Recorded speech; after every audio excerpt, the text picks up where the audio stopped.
Hello and welcome everybody, and thank you for joining me to a quick Chaos Dungeon run on my Holy Knight / Paladin. This is to show you guys what those runs look like. I do know that I'm a little bit higher gear score than what's usually needed. However, the gameplay is gonna be just the same as anything else.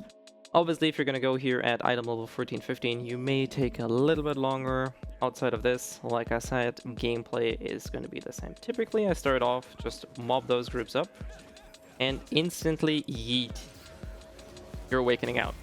The reason I use this awakening over the other, first of all, I don't need the shield, and this one deals higher spike damage, which is really good in order to kill the bosses. So for Chaos Dungeons, definitely take the first one.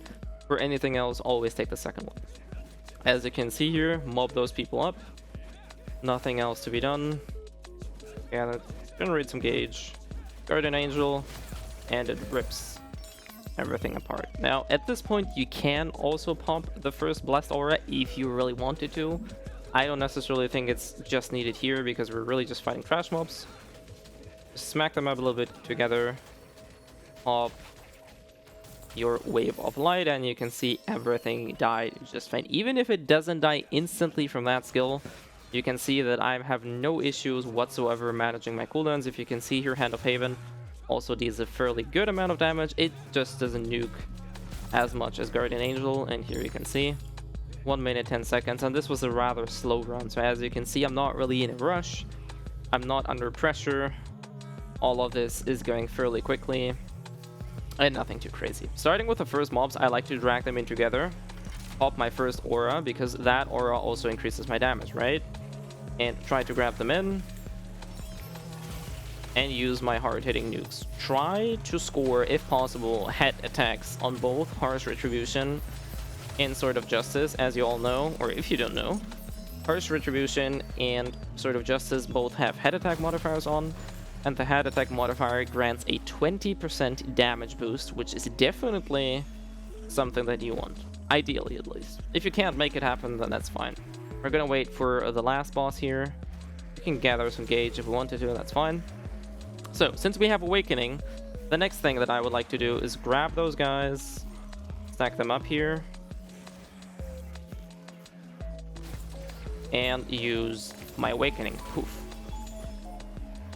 Missed the other dude, unfortunately, and you can see we have another gauge fully loaded. We're just gonna kill mobs, and like I said, if you're taking damage, just heal. Boss is up. Wait for him to move. Awakening is almost back up. In case you really need the Awakening for the boss though, then keep it. But since we're gonna get the aura now from this dude, we're perfectly set. I don't know how that exactly hit me, but that's okay. And now we're just gonna yoink it. Almost instant kill, or almost full backup. Hey, voila.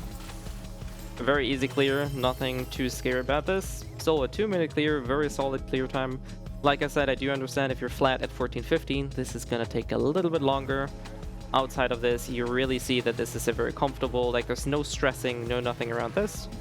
And whether you want to use the gauge or not is up to you. I typically use it at those key points as I just have shown you.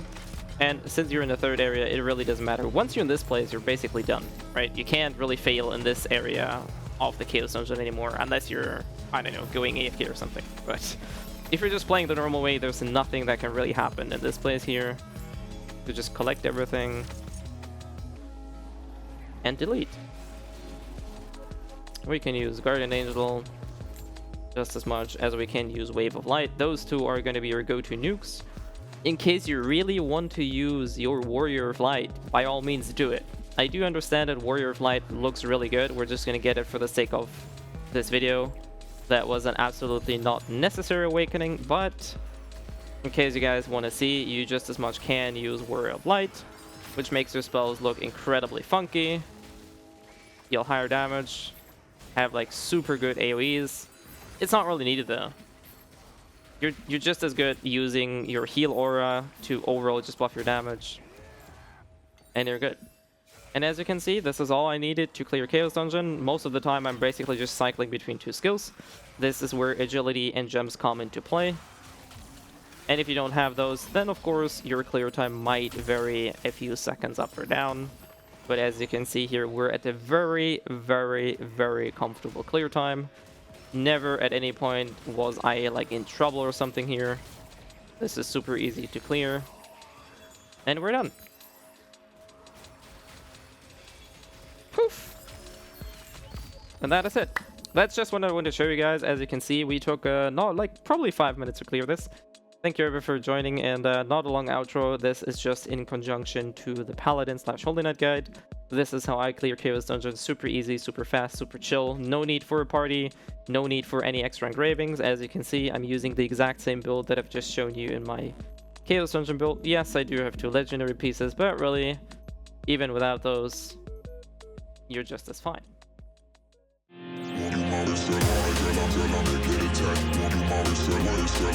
Stay